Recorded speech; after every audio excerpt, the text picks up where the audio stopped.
ಏನದು ಮೂರು ರೂಪ? ಧಿಯೋ ಯೋನ ಪ್ರಚೋದಯಾತ್ ಅಂತರ್ಯಾಮಿಯಾದ ಪರಮಾತ್ಮ, ಬಿಂಬರೂಪಿಯಾದ ಪರಮಾತ್ಮ. ಯಾವ ಭಗವಂತನಿಂದ ನಮಗೆ ಬುದ್ಧಿರ್ಜ್ಞಾನಮ ಸಂಮೋಹ ಇತ್ಯಾದಿಯಾಗಿ ನಾವು ಕೇಳಿದ್ದೇವೆ, ಆ ಬಿಂಬರೂಪಿಯಾದಂತಹ ಪರಮಾತ್ಮನನ್ನು ಧಿಯೋ ಯೋನ ಪ್ರಚೋದಯ ಎನ್ನುವ ಮಾತು ಹೇಳ್ತದೆ. ಮೊದಲನೇ ಶಬ್ದ ತತ್, ವ್ಯಾಪ್ತನಾದ ನಾರಾಯಣನನ್ನು ಹೇಳ್ತದೆ. ವ್ಯಾಪ್ತನಾದ ನಾರಾಯಣ ಮೂಲರೂಪಿ ಪರಮಾತ್ಮ. ಧಿಯೋ ಯೋನ ಪ್ರಚೋದಯಾತ್ ಅಂತರ್ಯಾಮಿಯಾದ ಪರಮಾತ್ಮ. ಲೋಕಗಳನ್ನೆಲ್ಲ ಸೃಷ್ಟಿ ಮಾಡಿದ ಪರಮಾತ್ಮ ಸವಿತುಹು. ಎಲ್ಲ ಲೋಕಗಳನ್ನು ಸೃಷ್ಟಿ ಮಾಡಿದ ಭಗವಂತ ಸವಿತ. ತತ್ ಎಂಬ ಶಬ್ದದಿಂದ ನಾರಾಯಣ, ಸವಿತೃ ಎಂಬ ಶಬ್ದದಿಂದ ಬ್ರಹ್ಮಾಂಡಾಂತರ್ಯಾಮಿಯಾದ ಸವಿತೃನ. ಯಾಕಂದರೆ ನಾರಾಯಣ ಸವಿತ ಅಲ್ಲ, ಅವನಿಗೆ ಯಾರ ಮಕ್ಕಳಿಲ್ಲ. ಅವನಿಗೆ ಆ ಮೂಲ ನಾರಾಯಣನಿಗೆ ಬ್ರಹ್ಮಾದಿಗಳು ಮಕ್ಕಳಲ್ಲ, ಎಲ್ಲರೂ ಹುಟ್ಟಿದ್ದಾರೆ. ಮೂಲ ನಾರಾಯಣನಿಂದ ಬ್ರಹ್ಮದೇವರು ಹುಟ್ಟಿದ್ದಾರೆ ಅಂತ ತೋರಿಸಿಕೊಡಿ ಇಡೀ ಶಾಸ್ತ್ರದಲ್ಲಿ ಇಲ್ಲ. ಅದಕ್ಕೆ ಆಚಾರ್ಯರು ಹೇಳ್ತಾರೆ, ದ್ವಿತೀಯಂ ಸೃಷ್ಟ್ ಯತ್ ತತಃ. ಭಗವಂತನ ಪುರುಷ ರೂಪ, ಭಗವಂತನ ವಾಸುದೇವ ರೂಪ, ಅದರಿಂದ ಪರಮಾತ್ಮನ ಬೇರೆ ಬೇರೆ ಅವತಾರಗಳು ಬ್ರಹ್ಮಾದಿ ದೇವತೆಗಳು ಹುಟ್ಟಿದರು. ಹೊರತು ಮೂಲರೂಪಿ ನಾರಾಯಣ ಅವನೇನು ಯಾರನ್ನೂ ಹಡಿಯುವುದಿಲ್ಲ, ಏನಿಲ್ಲ. ಹೆಚ್ಚಂದರೆ ವಾಸುದೇವಾದಿ ರೂಪಗಳನ್ನು, ಪುರುಷಾದಿ ರೂಪಗಳನ್ನು ಹೇಳುವವನಷ್ಟೇ. ಅದೂ ಅಲ್ಲ. ಯಾಕೆಂದರೆ ಅದಕ್ಕೆ ಹೇಳ್ತಾರೆ ದ್ವಿತೀಯಂ ಸೃಷ್ಟ್. ದ್ವಿತೀಯ ಯಾವುದು? ಪುರುಷ ರೂಪ, ಅದು ಸೃಷ್ಟ್. ಯಾವುದಕ್ಕೆ? ವಾಸುದೇವ ರೂಪ, ವಾಸುದೇವಾದಿ ರೂಪಾದೇಹೇ ಅಂತ ಆಚಾರ್ಯರು ಬರೀತಾರೆ, ಯಾದವಾರ್ಯರು ಬರೀತಾರೆ. ಆದ್ದರಿಂದ ನಾವು ಇಷ್ಟು ಅಂಶವನ್ನು ತಿಳಿಬೇಕು. ಅಂದರೆ ಗಾಯತ್ರಿ ಮಂತ್ರವೂ ತತ್, ಸವಿತು ಧಿಯೋ ಯೋನ ಪ್ರಚೋದಯ, ಅನಂತರೂಪಿಯಾದ ಪರಮಾತ್ಮ, ಬ್ರಹ್ಮಾಂಡಾಂತರ್ಯಾಮಿ ಪರಮಾತ್ಮ, ಜೀವಾಂತರ್ಯಾಮಿಯಾದ ಪರಮಾತ್ಮ. ಈ ಮೂರು ರೂಪಗಳನ್ನು ಗಾಯತ್ರಿ ಮಂತ್ರವೂ ಹೇಳ್ತದೆ. ಅದೇ ಮೂರು ರೂಪಗಳನ್ನು ಪುನಃ ಪರಮಾತ್ಮ ಪುರುಷ ಸೂಕ್ತವೂ ಕೊಂಡಾಡ್ತದೆ. ಆದ್ದರಿಂದ ಆ ಭಗವಂತನ ಆ ಗಾಯತ್ರಿ ಮಂತ್ರದ ಸೂಕ್ಷ್ಮವಾದ ಅರ್ಥವನ್ನೆಲ್ಲ ಇಲ್ಲಿ ತಂದು ಹೇಳುವಂತಹ ಅದ್ಭುತವಾದ ಮಾತು. ತೇನೇದಮಾವೃತಂ ವಿಶ್ವಂ ವಿತಸ್ತಿ ತಿಷ್ಠತ ವಿತಸ್ತಿ ಮಾತ್ರ ಹೃದಯಂ ಆಸ್ಥಾಯ ವ್ಯಾಪ್ನತೆ ಜಗತ್. ವಿತಸ್ತಿ ಮಾತ್ರವಾದ ಜಗತ್ನ ಹೃದಯದಲ್ಲಿ ಇದ್ದು ವ್ಯಾಪ್ನತೆ ಜಗತ್, ಇಡೀ ಜಗತ್ತನ್ನು ವ್ಯಾಪಿಸುತ್ತಾನೆ ಪರಮಾತ್ಮ. ಆದ್ದರಿಂದಲೇ ಆ ಭಗವಂತ ಬಿಂಬರೂಪನಾದಂತಹ ಪರಮಾತ್ಮ ನಾವೆಲ್ಲ ಕಡೆಗೆ ನೋಡ್ತೇವೆ. ಯಾವಾನ್ವಾ ಅಯಮಾಕಾಶಸ್ತಾವಾನೇಶ ಅಂತರ್ಹೃದಯ ಆಕಾಶ ಉಭೇ ಅಸ್ಮಿನ್ ದ್ಯಾವಾ ಪೃಥಿವೀ ಅಂತರೇವ ಸಮಾಹಿತೆ ಉಭಾವಗ್ನಿಶ್ಚ ವಾಯುಶ್ಚ ಸೂರ್ಯಾಚಂದ್ರಮಸೌ ಉಭೌ ವಿದ್ಯುನ್ನಕ್ಷತ್ರಾಣಿ ಯಚ್ಚ ಅಸ್ಯ ಇಹ ಅಸ್ತಿ ಯಚ್ಚ ನಾಸ್ತಿ ಸರ್ವಂ ತದತ್ರ ಸಮಾಹಿತಂ ಅಂತ ಛಾಂದೋಗ್ಯೋಪನಿಷತ್ತು ಹೇಳ್ತದೆ. ಯಾವಾನ್ವ ಅಯಮಾಕಾಶ, ಹೊರಗಿರುವಂತಹ ಅನಂತ ದೇಶದಲ್ಲಿ ವ್ಯಾಪಿಸಿದ ಪರಮಾತ್ಮನೇನೋ ಅದೇ ಭಗವಂತ. ತಾವಾನೇಶು ಅಂತರ್ಹೃದಯ ಆಕಾಶ, ಅದೇ ಭಗವಂತ ನಮ್ಮ ಹೃದಯದಲ್ಲಿ ಇದ್ದಾನೆ. ಹೃದಯದಲ್ಲಿರುವಂತಹ ಪರಮಾತ್ಮ ಅವನೇ ನಮ್ಮ ಇಡೀ ಆಕಾಶದಲ್ಲಿ ವ್ಯಾಪಿಸಿದವ, ಅವ್ಯಾಕೃತ ಆಕಾಶವನ್ನು ತುಂಬಿದವ.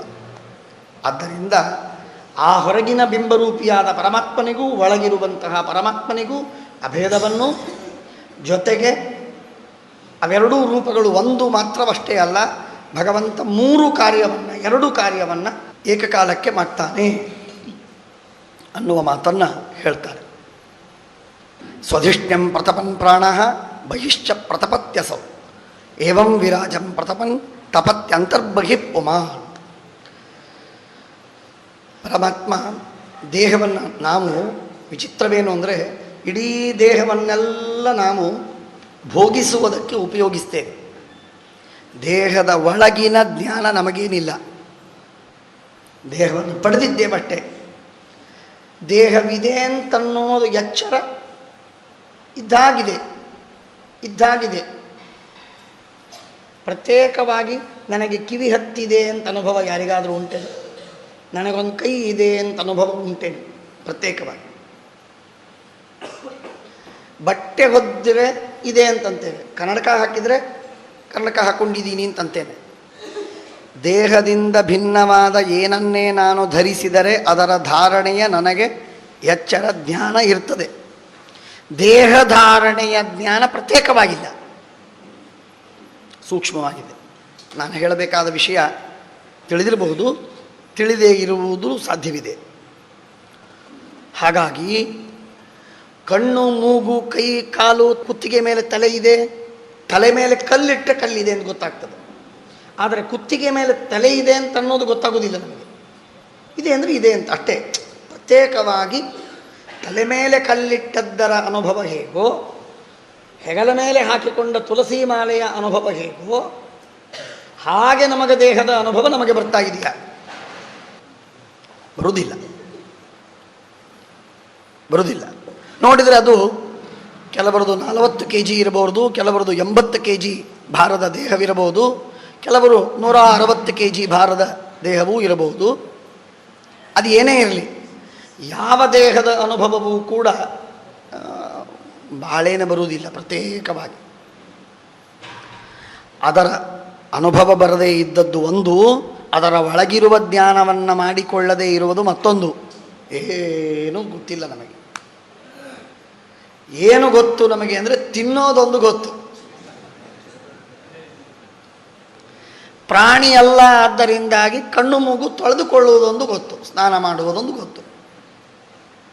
ಇದು ಬಿಟ್ಟು ಏನೂ ಗೊತ್ತಿಲ್ಲ ಒಳಗಿನದು, ದೇಹದ ಒಳಗಿನದು ಇರಲಿ. ಹಾಗಾಗಿ ದೇವರು ಹಾಗಲ್ಲ, ಎಲ್ಲ ದೇಹದ ಒಳಗೆ, ದೇಹದ ಹೊರಗೆ, ಬ್ರಹ್ಮಾಂಡದ ಒಳಗೆ, ಬ್ರಹ್ಮಾಂಡದ ಹೊರಗೆ. ಪರಮಾತ್ಮ ಎಲ್ಲಿದ್ದಾನೆ? ದೇಹದೊಳಗೆ. ಆ ದೇಹದ ಒಳಗೂ ತಿಳಿದಿದ್ದಾನೆ, ಹೊರಗಿನ ಪದಾರ್ಥವನ್ನು ತಿಳಿದಿದ್ದಾನೆ. ಬ್ರಹ್ಮಾಂಡದ ಒಳಗಿದ್ದಾನೆ, ಅದನ್ನೂ ತಿಳಿದಿದ್ದಾನೆ. ಬ್ರಹ್ಮಾಂಡದ ಹೊರಗಿದ್ದಾನೆ, ಅದನ್ನೂ ತಿಳಿದಿದ್ದಾನೆ. ಸ್ವಧಿಷ್ಟ್ಯಂ ಪ್ರತಪನ್ ಪ್ರಾಣ ಬಹಿಶ್ಚ ಪ್ರತಪತ್ಯಸೌ ಏವಂ ವಿರಾಜಂ ಪ್ರತಪನ್ ತಪತ್ಯಂತರ್ಬಹಿ ಪುಮಾನ್. ಸೋಮೃತಸ್ಯಾಭಯಸ್ಯೇಷಃ ಮರ್ತ್ಯಮನ್ನಂ ಯದತ್ಯಗಾತ್ ಮಹಿಮೈಷ ತಥೋ ಬ್ರಹ್ಮನ್ ಪುರುಷಸ್ಯ ದುರತ್ಯಯಃ. ಸಹಸ್ರಶೀರ್ಷ ಪುರುಷಃ ಸಹಸ್ರಾಕ್ಷ ಸಹಸ್ರಪಾತ್ ಸಭೂಮಿಂ ವಿಶ್ವತೋ ವೃತ್ವ ಅತ್ಯತಿಷ್ಠದ್ದಶಾಂಗುಲಂ ಎಂಬ ವಾಕ್ಯ ನೆನಪಿಟ್ಕೊಳ್ಳಿ. ಅದರ ಅರ್ಥ ಏನು ಅಂದರೆ, ಸಭೂಮಿಂ ವಿಶ್ವತೋ ವೃತ್ವ ಅತ್ಯತಿಷ್ಠದ್ದಶಾಂಗುಲಂ ಅಂತ ಉಪನಿಷತ್ತಿನಲ್ಲಿ, ವೇದದಲ್ಲಿ ಹೇಳಿತು. ಭೂಮಿಯನ್ನು ಸಂಪೂರ್ಣವಾಗಿ ಎಲ್ಲ ಕಡೆಯಿಂದ ಆವರಿಸಿ ಆಮೇಲೆ ದಶಾಂಗುಲವಾದ ದೇಶವನ್ನು ಅಧಿಷ್ಠಿತನಾಗಿದ್ದಾನೆ ಅಂತ ಹೇಳಿದ್ದಾರೆ. ಹೀಗೆ ಹೇಳುವಾಗ ಮೊದಲು ಮಾಡಿದ್ದೇನು? ಭೂಮಿಯನ್ನು ಆವರಿಸಿದ್ದು. ಆಮೇಲೇನು? ದೇಹದೊಳಗೆ ಇದ್ದದ್ದು ಅಂತ ವೇದ ಹೇಳಿದೆ. ಆದರೆ ವೇದಕ್ಕೆ ನಿಯಾಮಕರಾದ ವೇದವ್ಯಾಸ ದೇವರು ಮಾತ್ರ ಅದನ್ನು ಬದಲಾಯಿಸ್ತಾರೆ, ತಿದ್ದುತ್ತಾರೆ. ಅದು ಹಾಗಲ್ಲ.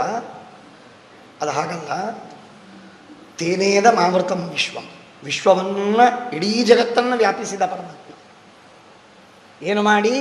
ಮೊದಲು ವಿತಸ್ತಿ ಮಧಿತಿಷ್ಠತ, ಹೃದಯದಲ್ಲಿ ಇದ್ದು. ಅಂದರೆ ಅರ್ಥ ಏನು ಬಂತು? ಸಭೂಮಿಂ ವಿಶ್ವತೋ ಅವೃಣೋತ್ ಅಧಿಷ್ಠಾಯ ದಶಾಂಗುಲಂ. ಅಧ್ಯತಿಷ್ಠದ್ದಶಾಂಗುಲಂ ಅಲ್ಲ, ಅಧಿಷ್ಠಾಯ ದಶಾಂಗುಲಂ.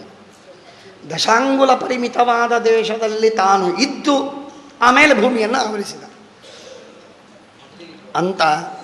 ಹೀಗೆ ಸ್ವಲ್ಪ ವ್ಯತ್ಯಾಸ ಮಾಡಿಕೊಳ್ಬೇಕು. ಇನ್ನೊಂದು, ಅತ್ಯತಿಷ್ಠದ್ದಶಾಂಗುಲಂ ಅಂತ ಶಬ್ದ. ವೇದವ್ಯಾಸದೇವರು ಅತ್ಯತಿಷ್ಠತ್ ಅಲ್ಲ, ಅಧ್ಯತಿಷ್ಠದ್ದಶಾಂಗುಲಂ ಅಂತ ಇಟ್ಕೊಳ್ಳಿ. ಅದಕ್ಕೆ ಅಧಿತಿಷ್ಠತ ಅಂತಂದಿದ್ದಾರೆ. ಹಾಗಾಗಿ ಅರ್ಥವನ್ನು ಮೊದಲು ಸರಿ ಮಾಡಿ, ಪರಮಾತ್ಮ ಹೃದಯದಲ್ಲಿ ತಾನು ಇದ್ದು ಸಹಸ್ರಶೀರ್ಷ ಪುರುಷ ಸಹಸ್ರಾಕ್ಷ ಸಹಸ್ರಪಾತ್ ಸಭೂಮಿಂ ವಿಶ್ವತೋ ವೃತ್ವ ಅತ್ಯತಿಷ್ಠದ್ದಶಾಂಗುಲಂ. ಪುರುಷ ಏವೇದಂ ಸರ್ವಂ ಯದ್ಭೂತಂ ಯಚ್ಚ ಭವ್ಯಂ.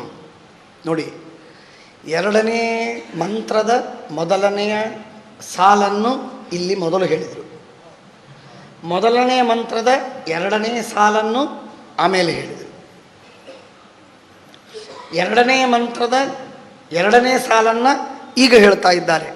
ಉತಾಮೃತತ್ವಸ್ಯೇಷಾನಃ ಯದನ್ನೇನಾತಿರೋಹತಿ. ಉತಾಮೃತತ್ವಸ್ಯೇಷಾನಃ ಯದನ್ನೇನಾತಿರೋಹತಿ ಅಂತ ಇಲ್ಲಿ ಸ್ವಲ್ಪ ತಿಳುವಳಿಕೆ ತಿಳ್ಕೋಬೇಕು. ಏನು ತಿಳ್ಕೋಬೇಕಾಗಿದೆ ಅಂತಂದರೆ, 334ನೇ ಪುಟ ಅಂದರೆ 5ನೇ ಅಧ್ಯಾಯದ 35ನೇ ಶ್ಲೋಕ. ಅಲ್ಲಿ ಸಹಸ್ರಶೀರ್ಷ ಪುರುಷ ಸಹಸ್ರಾಕ್ಷ ಸಹಸ್ರಪಾತ್ ಎನ್ನುವ ಮಂತ್ರದ ಅರ್ಥವನ್ನು ಅಲ್ಲಿ ಹೇಳಿದ್ದಾರೆ. ಸಹಸ್ರೋರ್ವಂಘ್ರಿ ಬಾಹ್ವಕ್ಷಿ ಸಹಸ್ರಾನನ ಶೀರ್ಷವ ಅನ್ನುವ ಮಂತ್ರದ ವ್ಯಾಖ್ಯಾನವನ್ನು ಅಲ್ಲಿ ಮಾಡಿದರು. ಅದರ ಮುಂದೆ ನಾಭ್ಯ ಆಸೀದಂತರಿಕ್ಷಂ ಇತ್ಯಾದಿ ಮಂತ್ರಗಳ ಅರ್ಥವನ್ನು ಯಸ್ಯೇಹಾವಯವೈಹಿ ಲೋಕಾನ್ ಕಲ್ಪಯಂತಿ ಮನೀಷಿಣಃ ಎಂಬ ಮಾತಿನ ಅರ್ಥವನ್ನು ಅಲ್ಲಿ ಹೇಳಿದರು. ಮುಂದಿನ ಮಂತ್ರದ ಅರ್ಥವನ್ನು ಹಿಂದೆ ತಂದರು. 37ನೇ ಶ್ಲೋಕದಲ್ಲಿ ಬ್ರಾಹ್ಮಣೋಸ್ಯ ಮುಖಮಾಸೀದ್ ಬಾಹುರಾಜನ್ಯಕೃತಃ ಉರೂತದಸ್ಯ ಯದ್ವೈಶ್ಯ ಅನ್ನುವ ಮಾತಿನ ಅರ್ಥವನ್ನು ಅಲ್ಲಿ ಹೇಳಿದರು. ಗೊತ್ತಾಯ್ತಾ? ಆಮೇಲೆ 6ನೇ ಅಧ್ಯಾಯದ ಪ್ರಾರಂಭದಿಂದ ಹಿಡಿದುಕೊಂಡು ಇಲ್ಲಿಯವರೆಗೆ ಏನು ಮಾಡಿದ್ದಾರೆ? ಚಕ್ಷೋ ಸೂರ್ಯೋ ಅಜಾಯತ ಮುಖಾದಿಂದ್ರಶ್ಚಾಗ್ನಿಶ್ಚ ಪ್ರಾಣಾದ್ವಾಯುರಜಾಯತ ನಾಭ್ಯಾಸಿ ಇತ್ಯಾದಿ ಏನು ಮಂತ್ರಗಳಿವೆ ಅವುಗಳ ಅರ್ಥವನ್ನು ವಾಚೋ ವನ್ನೇರ್ಮುಖಂ ಕ್ಷೇತ್ರಂ ಛಂದಸಂ ಸಪ್ತಧಾತವ ಇತ್ಯಾದಿ ಮಂತ್ರಗಳಿಂದ ವಿವರಣೆ ಮಾಡಿದ್ದಾರೆ. ತಿಳಿತಿಲ್ಲ? ಪುರುಷ ಸೂಕ್ತದ ಮೊದಲನೇ ಮಂತ್ರದ ಮೊದಲನೇ ಸಾಲನ್ನು 35ನೇ ಶ್ಲೋಕದಲ್ಲಿ, ಪುರುಷ ಸೂಕ್ತದ 9ನೇ ಮಂತ್ರವನ್ನು ನಾಭ್ಯಾಸೀದಂತರಿಕ್ಷಂ ಎಂಬ ಮಂತ್ರವನ್ನು 36ನೇ ಶ್ಲೋಕದಲ್ಲಿ, ಬ್ರಾಹ್ಮಣೋಸ್ಯ ಮುಖಮಾಸೀದ್ ಎಂಬ ಮಂತ್ರವನ್ನು 37ನೇ ಶ್ಲೋಕದಲ್ಲಿ, ಚಕ್ಷೋಸೂರ್ಯೋ ಅಜಾಯಿತ ಇತ್ಯಾದಿ ದೇವತೆಗಳ ಉತ್ಪತ್ತಿಯ ವಿಷಯವನ್ನು ಮತ್ತು 6ನೇ ಅಧ್ಯಾಯದ ಪ್ರಾರಂಭದಿಂದ ವರ್ಣನೆ ಮಾಡಿ ಅಲ್ಲಿ ಹೇಳಿದ್ದು ನಾಲ್ಕೆ, ಆದರೆ ಇದ್ದದ್ದು ಇನ್ನನೇಕ, ನೂರಾರಲ್ಲ, ಸಾವಿರಾರು. ಹಾಗಾದರೆ ಪುರುಷ ಸೂಕ್ತದಲ್ಲಿ ಇದೆಲ್ಲ ಹೇಳಲಿಲ್ಲಲ್ಲ? ಪುರುಷ ಸೂಕ್ತದಲ್ಲಿ ಹೇಳಿದ್ದಾರೆ. ಹಾಗಾದರೆ ಪುರುಷ ಸೂಕ್ತ ಮತ್ತು ಅದರೊಳಗೇನು ಬಂದಿಲ್ಲ. ಇದು ಪುರುಷ ಸೂಕ್ತ ಬಹಳ ದೊಡ್ಡ ಸೂಕ್ತ. ಅದು ಮೂಲವೇದದಲ್ಲಿ ಅನೇಕ ಮಂತ್ರಗಳಿವೆ. ಆ ಮೂಲವೇದದಲ್ಲಿರುವ ಎಲ್ಲ ಮಂತ್ರ ಇಲ್ಲಿ ಬಂದಿಲ್ಲ. ಅಷ್ಟೆಲ್ಲ ಮಂತ್ರ ತಂದರೆ ಈಗ 16 ಮಂತ್ರಗಳಿದ್ದದ್ದನ್ನೇ ನೀವು ಅನ್ನುವುದಿಲ್ಲ. ಆ ಎಲ್ಲ ಮಂತ್ರಗಳನ್ನು ಇಲ್ಲಿ ತಂದು ಪುರುಷ ಸೂಕ್ತವನ್ನು 160 ಮಂತ್ರ ಅಂತ ಮಾಡಿಟ್ರೆ ಯಾರಂತಾರೆ? ಅದಕ್ಕಾಗಿ ಅದನ್ನು ಸಂಕ್ಷೇಪ ಮಾಡಿದ್ದಾರೆ.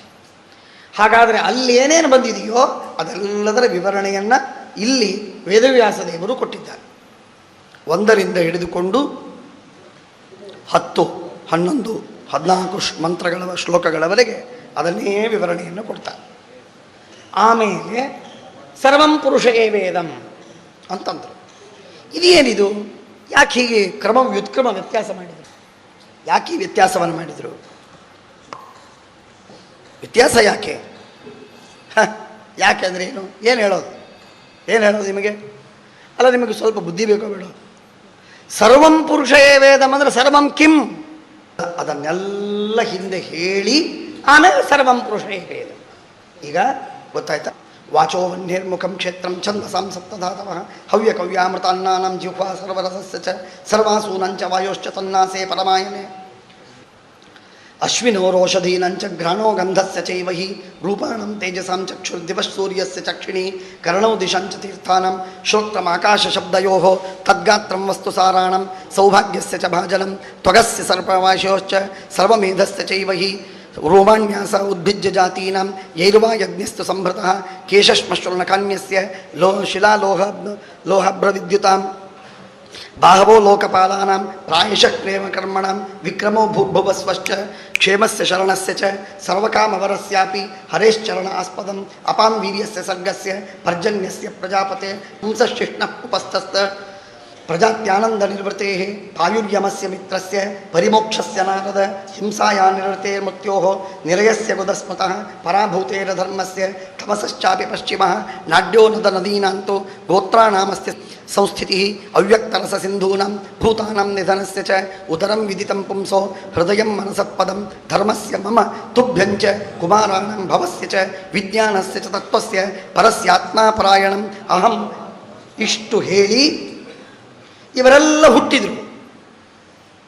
ಅಂದರೆ ಸತ್ತ ಈ ಎಲ್ಲ ಜೀವರಾಶಿಗಳು, ಈ ಎಲ್ಲ ಜಡವಸ್ತುಗಳ ಸತ್ತ ಭಗವಂತನಿಂದ ಬಂತು, ಸೃಷ್ಟಿಯಾಯಿತು ಎಂದು ಹೇಳಿ ಸತ್ತಾಧೀನತ್ವವನ್ನು ಸೂಚಿಸಿ, ಸತ್ತಾ ಅಂಶೆ ಭಗವದಧೀನತ್ವವನ್ನು ಹೇಳಿ, ಈಗ ಅಹಂ ಭವಾನ್ ಭವಶ್ಚೈವ ಯೈಮೇ ಮನಯೋ ಅಗ್ರಜಾಃ ಸುರಾಸುರನರಾನಾಗಾಃ ಖಗಾ ಮೃಗಸರೀಸೃಪಾಃ ಗಂಧರ್ವಾಪ್ಸರಸೋ ಯಕ್ಷಾಃ ರಕ್ಷೋಭೂತಗಣೋರಗಾಃ ಪಶವಃ ಪಿತರಃ ಸಿದ್ಧಾಃ ವಿದ್ಯಾಧ್ರಾಶ್ಚಾರಣದ್ರುಮಾಃ ಅನ್ಯೇ ಚ ವಿವಿಧಾ ಜೀವಾಃ ಜಲಸ್ಥಲನಭೌಕಸಃ ಗ್ರಹ ಋಕ್ಷ ಕೇತವಸ್ತಾರಾಃ ತಡಿತಃ ಸ್ತನಯಿತ್ತಮಃ ಸರ್ವಂ ಪುರುಷ ಏವೇದಂ.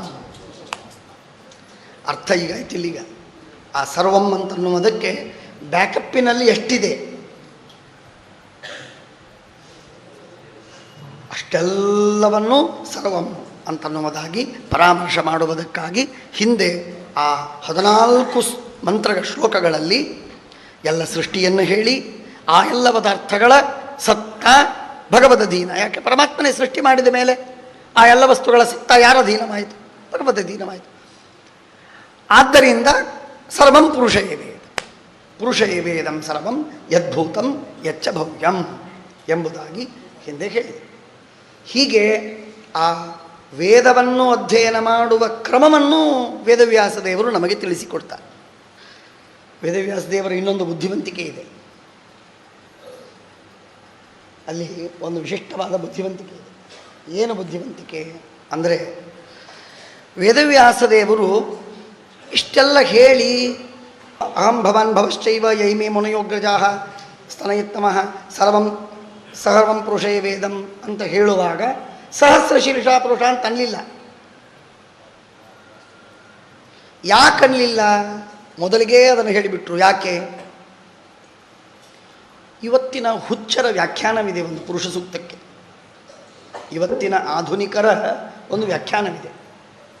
ಪುರುಷ ಅಂದರೆ ನಾವೆಲ್ಲರೂ ಪುರುಷರೇ, ನಮ್ಮೆಲ್ಲ ತಲೆ ಎಷ್ಟಿವೆ? ಸಾವಿರಾರು. ಆದ್ದರಿಂದ ಸಹಸ್ರ ಶೀರ್ಷ ಪುರುಷ. ನಾನು ಹೇಳಿದ್ದ ಅರ್ಥವಾಯ್ತಾ? ಹಾಗಾಗಬಾರದು ಅಂತನ್ನುವುದಕ್ಕಾಗಿ ಸಹಸ್ರ ಶೀರ್ಷ ಪುರುಷ ಅಂತ ಮೊದಲಿಗೆ ಹೇಳಿ ಮುಗಿಸಿ, ಈ ಎಲ್ಲ ಇವನ ಅಧೀನನಾಗಿದ್ದಾನೆ ಅಂತ ಅಷ್ಟೇ ಹೇಳುವುದಕ್ಕಾಗಿ ಇಲ್ಲಿ ಅದನ್ನು ತೊಡಗಿದ್ದಾರೆ.